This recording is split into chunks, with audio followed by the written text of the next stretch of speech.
Hello and welcome to Theta Sigma's Doctor Who podcast number 80. This week we'll be reviewing The Caretaker and starting our look at some of Doctor Who's best known and loved directors from both the classic series and the new era. First up, Dougie Camfield.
Dougie Camfield was born on the 8th of May 1931 and was an accomplished director of television from the 1960s to the 1980s.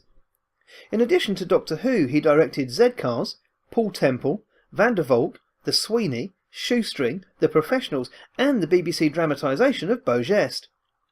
He was a production assistant on several early Doctor Who serials, including An Unearthly Child and Marco Polo. His earliest directorial effort for the programme was on the 9th of October 1963, when he directed some inserts for The Cave of Skulls, The Forest of Fear and The Firemaker. His first directorial credit was on the episode Crisis, although he subsequently directed several other serials, including The Time Meddler, The Daleks' Master Plan, The Web of Fear, The Invasion and Inferno, for which he directed all the location film work. Sadly, he became ill with a heart condition during the recording of the studio scenes, which was subsequently directed by producer Barry Letts, although Camfield was given sole credit. And he also directed Terror of the Zygons and The Seeds of Doom. It's reported that Camfield declined to become producer of Doctor Who in 1969 after the departure of Derek Sherwin, and the job instead went to Barry Letts. As a director, Camfield was known for his meticulous planning and military style.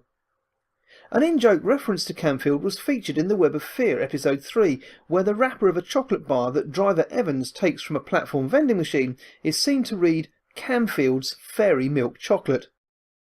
Camfield later made a Hitchcock-style appearance in The Invasion, episode 1, in which he played a car driver who gives the Doctor, Jamie and Zoe a lift into London.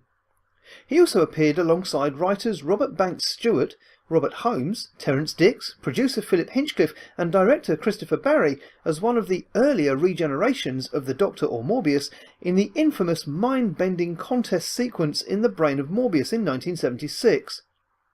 Camfield later sought to get producer Philip Hinchcliffe to commission his script for the programme.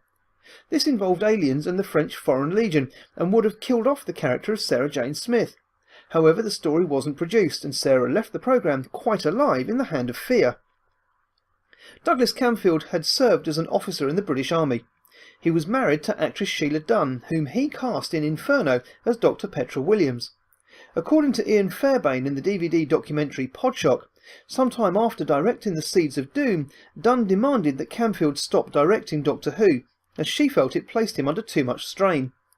The couple were near Ely Cathedral at the time of the conversation, so Camfield went into the cathedral and swore on the high altar that he wouldn't do another Doctor Who story, an oath which he kept. Camfield suffered from a heart condition and died of a heart failure in his sleep on the 27th of January 1984, aged just 52.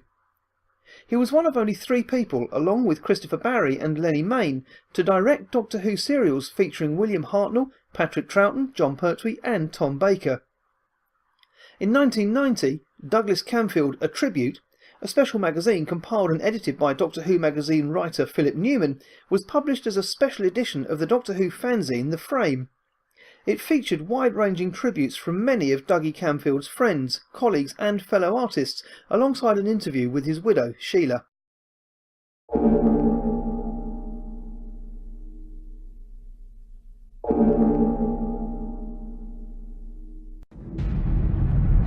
You okay?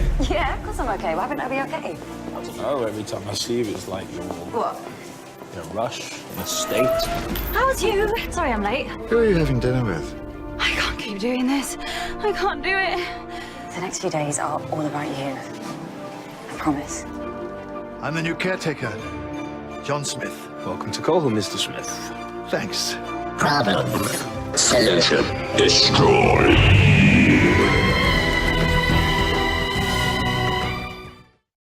Come here, you scrumptious little beauty.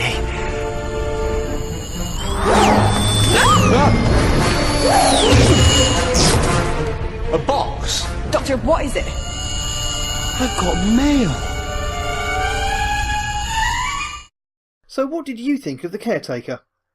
James Morrell was first to comment saying, "It's really the best episode so far for Peter's Doctor, I think."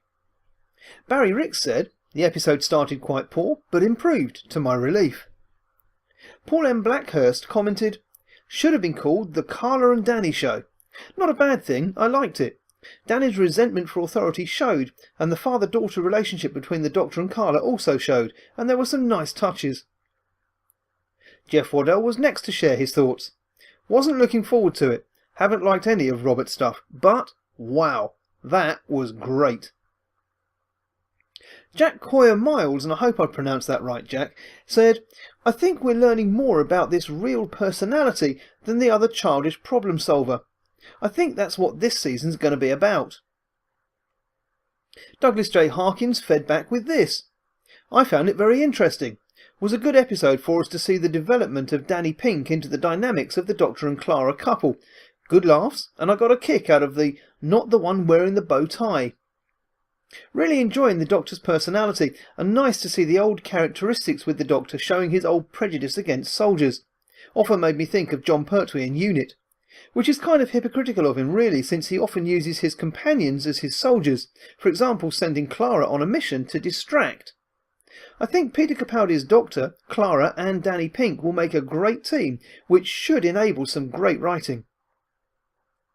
And Ian Thomas McLean finishes this week's feedback with his thoughts. "An okay episode.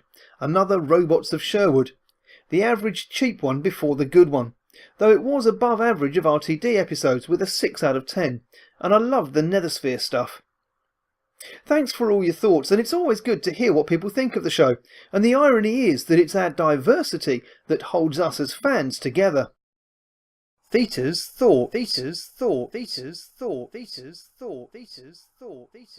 Caretaker's pre-credit sequence is used to quickly establish several things. The first is something that we've been thinking about for some time now, and that's that Clara no longer travels with the Doctor in the TARDIS, but the Doctor pops in and out of her life, picking her up and dragging her off to adventures every so often, much like his predecessor did with Amy and Rory towards the end of his incarnation. This not only establishes Clara as now permanently living back on Earth, but also gives her time, albeit not much, to solidify her relationship with Danny Pink. Danny, however, isn't as stupid as he seems at first glance, and is starting to work out that something's not right. So in the space of a few moments before the episode really starts, we have 3 new blocks in place. Clara living on Earth, Clara and Danny in a stable, although I use the word advisedly you understand, relationship, but Danny working out that all things are not necessarily as equal as they seem. As with throughout the series so far, Capaldi and Coleman deliver great performances. Jenna Coleman's nervy Clara is played to perfection, and Capaldi's stay-out-of-my-way Doctor is brilliant, although am I the only one seeing the irony of the one adventure the Doctor wants to be left alone to get on with things in is the one adventure taking place where that can't happen. Surely you'd think that even this cold-hearted and detached version of the Doctor would readily accept the help available to him right from the start, instead of grudgingly 2/3 of the way through the adventure. For a while many fans wondered why the show was put on late this week, but then we have the scene of the policeman getting shot by the Scovox Blitzer, and his charred hand dropping to the floor. And there's your reason, I'm guessing. Some of you may well have picked up that I posted on Facebook about Doctor Who, the show that is, not our hero, growing up a little. By that I meant that it's becoming much more an adult show than it has been in recent years. Now, given that this was something that Philip Hinchcliffe also tried back in the Tom Baker era and got his wrist slapped for, I'm just a little bit nervy about the show going too far in this direction again. Don't get me wrong, I'm not getting paranoid and I'm really enjoying it. But this scene, and the scene where the Doctor really loses his temper with Danny shouting at him to shut up, left me wondering where the boundaries are being moved to. I'd love to know your thoughts on that. As I'm sat watching the story for a second time, I'm trying to work out why I've got little more to say than I've already said. Then it struck me. School reunion. The scene where Danny and Clara are wandering around the school at night is incredibly reminiscent of the scene in School Reunion where Sarah Jane and the Doctor's party are roaming around Deathrievale High. And the similarities don't end there. Well, not for me anyway. What do I mean? Well, this episode is so RTD come classic era. I mentioned previously about the Philip Hinchcliffe effect, and here we have my two other favourite effects too. The feel of classic Doctor Who in general, mixed with the feel of an RTD era story. And that's why, while there's not a great deal I could say in detail about the Caretaker, I can say without any hesitation that I love this story, and it will be one that bears repeated watching. Oh, goodbye, my dear chap. I must say I've had the time of my lives. And that's all for this week.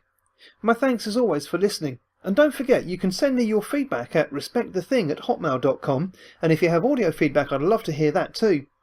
Or you can post your thoughts on Theta Sigma's Doctor Who podcast on Facebook. Next week, as well as reviewing Kill the Moon, we'll be continuing our look at some of the directors of Doctor Who with Peter Grimwade.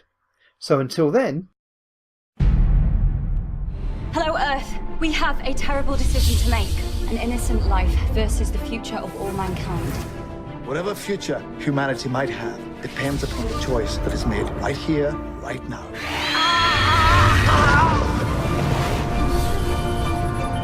Decision made.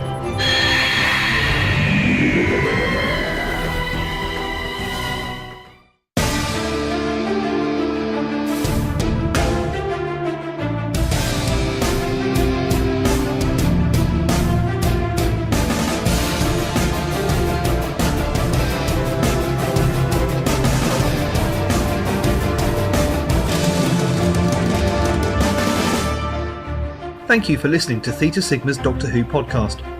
Doctor Who and its associated shows are all copyright and property of the BBC, and no infringement is intended.